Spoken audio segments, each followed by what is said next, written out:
is the news on top of the hour. Live from our studio in Georgetown. Kaieteur Radio, 99.1 FM.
Good afternoon. Welcome to your news at noon right here on Kaieteur Radio. In our headlines this afternoon, inflated value of basin asset, U.S. law firm probing ExxonMobil for allegedly misleading investors. With 10 FPSOs, 2 million barrels of toxic water will be dumped into Guyana's water every day, according to Dr. Vincent Adams. Despite Global Witness report scrapped, Clyde and Company report is enough to push for renegotiation, according to RAM. And on the street contractor fire over delays worked, new contractor hired to take over project. Get the details of these stories and much more when the news returns. GPL Public Advisory. Transfer of generator set from Asphalt Plant Garden of Eden to GPL's Garden of Eden Power Plant. The Guyana Power and Light Inc. wishes to advise the general public, particularly vehicular traffic that will be traversing the East Bank Public Road corridor between the Asphalt Plant at Garden of Eden and GPL's Garden of Eden Power Plant, that on Saturday, 2021, January 23rd, from 5 hours 30 to 6 hours 30, GPL will be transferring a generator set from the Asphalt Plant to GPL's Garden of Eden Power Plant. As a result, traffic may slow down during 5 hours 30 and 6 hours 30. GPL apologizes for any inconvenience caused. For more information, visit our website at http://gplinc.com or our Facebook page at www.facebook.com/GPL Incorporated. Or call us on 226-2600 or our Public Relations Unit at 225-1471.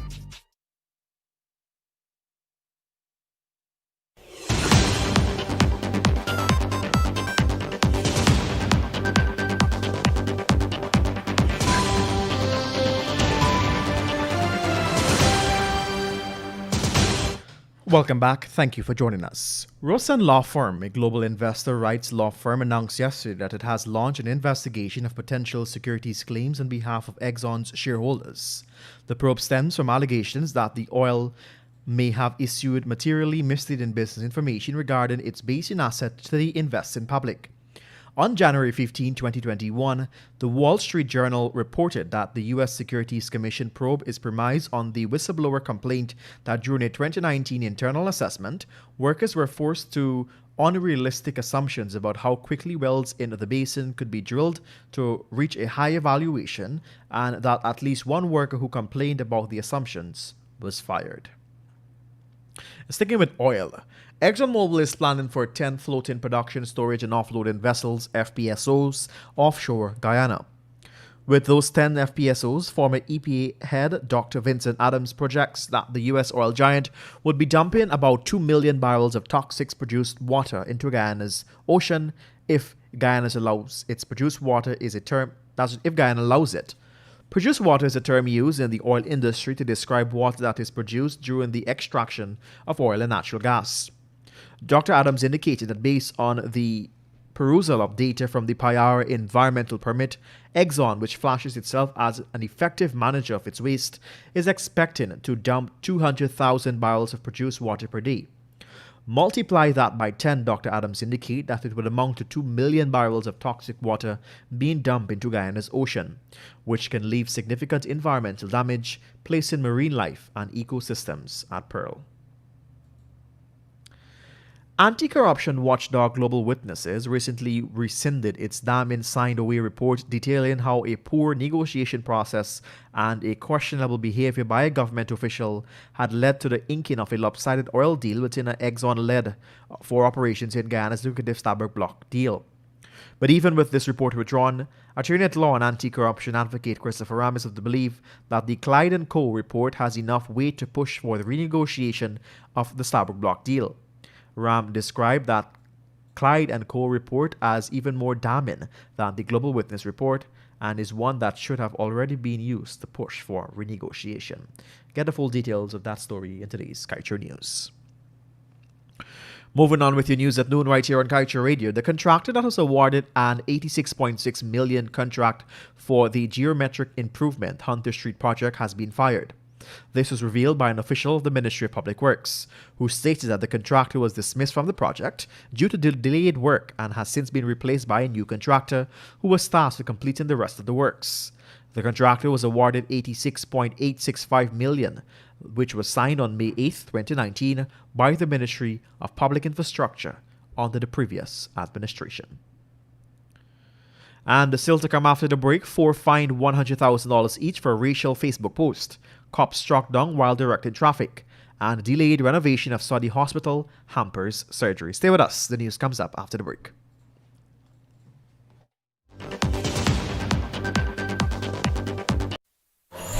Digicel Prime Bundles just got better with 3 new apps. Watch more with PlayGlow. Share more with Sportsmax. Read more news with Loop. Listen more with D-Music. Plus extra data. It's simply more bundled together. 51 gigabytes for 7 days for only $2,000. Live the experience with Digicel. Activate today on the My Digicel app.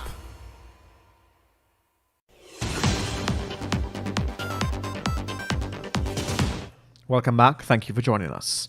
4 women were on Wednesday fined $100,000 each after they pleaded guilty to posting racially insensitive Facebook posts. The charges were filed by the Ethnic Relations Commission through attorney at law Stanley Moore. The defendant, Tiffany Green, LaShawn Chester, Stacey Smart, and Gillian Gibson appeared in the Georgetown Magistrates Court before Chief Magistrate Ann McLennan.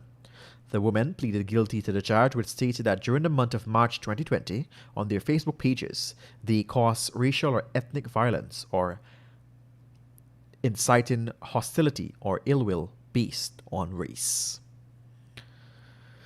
A police constable yesterday received minor injuries after he was struck down by a truck while directing traffic along the Houston Public Road eastbound Demerara. The traffic rank, Roy Shanks, was rushed to the Georgetown Public Hospital where he received medical attention and was later sent away. According to police, Shanks was struck down in the early morning hours in the vicinity of Rahamond Spark while performing his duties to assist with the smooth flow of traffic during peak hours along the eastbound corridor. Shanks reportedly signaled the truck to stop. It slowed down but collided with him, throwing him onto the road. Delays work on the operation theatre at the Saudi Public Hospital is hampering the execution of major surgeries and causing an additional financial burden. This is according to Regional Health Officer of Region 2, Dr. Ranjeev Singh. The hospital, which is the largest in the region, serves as the main hospital and its service even extend to Wakenham Island and Muruka in Region 1. In 2018, a $40.9 million contract was signed for the prospective state-of-the-art theatre. It was awarded to a contractor Builders Hardware, Rakesh Tamaru, who signed the contract along with the REO of Region 2 at that time, Rupert Hopkinson. And finally, at this time, a young father of 6 perished on Wednesday following an accident that took place along the Macdoom Public Road eastbound Demerara.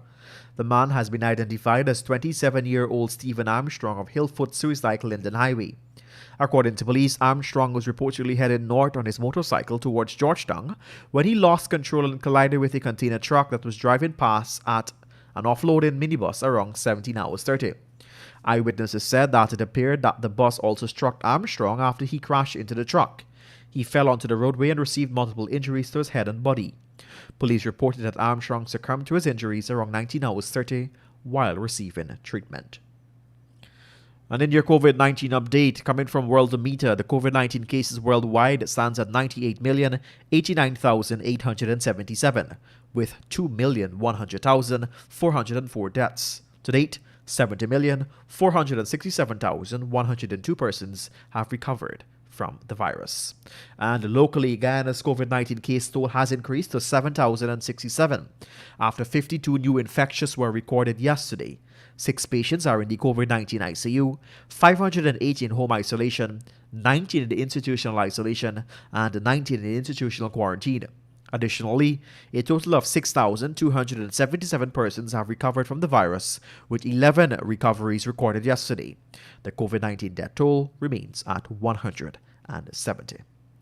And coming from CNN, what you need to know: on the first full day of office on Thursday, U.S. President Joe Biden signed a slew of executive orders to tackle the coronavirus, ramping up vaccines and expanding testing and reopening schools. Biden also wants the U.S. to deliver 100 million vaccine in its first 100 days. The U.S. could reach 500,000 COVID-19 deaths by mid-February, according to the CDC, but the agency's new leader said that healthier days lie ahead. And China announced domestic travel restrictions to curb the spread of the virus ahead of the lunar year, as one district is in lockdown. And with that, we've come to the end of your main newscast right here on Kaieteur Radio 99.1 and the 99.5 FM. Let's remind you that you can get the full details of these stories and much more by picking up a copy of the Kaieteur News at a newsstand near you, or head across to our website at kaieteurnewsonline.com. I am Joshua Van Sleckman on behalf of the news and technical team. Thank you for joining us right here on the Radio With a Difference. Coming up after the break, it will be time for an excerpt from the Glenn Lal Show. And of course, immediately after that, it will be time for your Friday edition of the National Outlook with G.H. Gilal. Stay with us. Want value for your advertising dollar? Then place your ads on Kaieteur Radio's newscasts. Streamed live on 6 different mediums, reaching hundreds